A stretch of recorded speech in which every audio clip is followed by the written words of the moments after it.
Okey, satu lagi perkembangan kita nak beritahu berkaitan dengan galeri sejarah kita.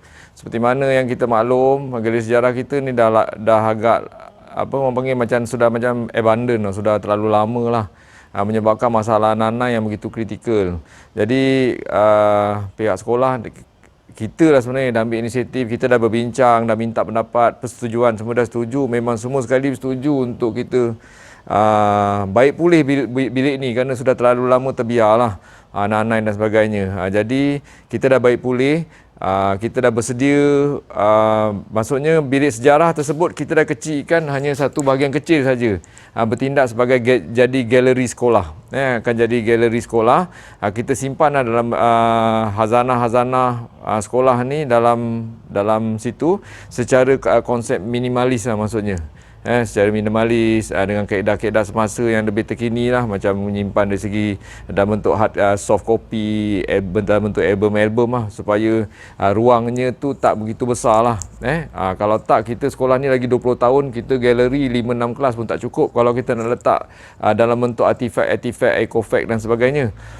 Jadi itulah persetujuan dah diminta dalam majlis pentadbir dengan guru sejarah, sebahagian besar cikgu dan pihak sekolah sebenarnya ucapkan ribuan terima kasih dan rasa terharulah. Minta maaf banyak-banyak segala usaha-usaha cikgu yang sebelum ni, termasuk cikgu Hanafiah yang ada buat mural kat dalam ni, terpaksa kami cat balik kerana masalah anak-anak itu dah begitu serius lah.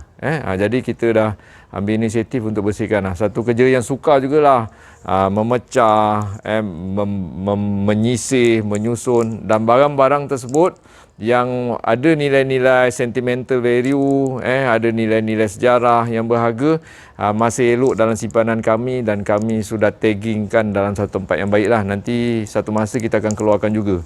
Dan tahun hadapan kita bersedia, kita dalam keadaan VUCA sekarang, dari segi volatility, uncertainty, complexibility.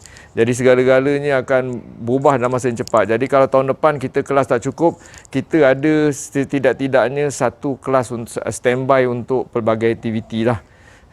Untuk pelbagai aktiviti.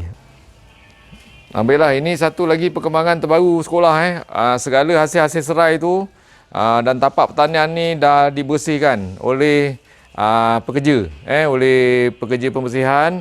Terima kasihlah. Sebenarnya kerja buat ni sebenarnya bukan di bawah spek dia, bawah spek dia, tapi dia tinggalkan kerja-kerja tu, dia semalam seharian sampai hari ni mereka dah clearkan benda ni. Dan juga tim AKP, dibuat terima kasih kerana dah tolong menyiang siang panggil menyiang telah menyiang serai ni yang bertimbun ni hampir setengah lori ni, mereka siang sikit-sikit sampai petang malam. Jadi ribuan terima kasih kepada tim AKP tu, dia orang duduk semalam menyiang benda ni.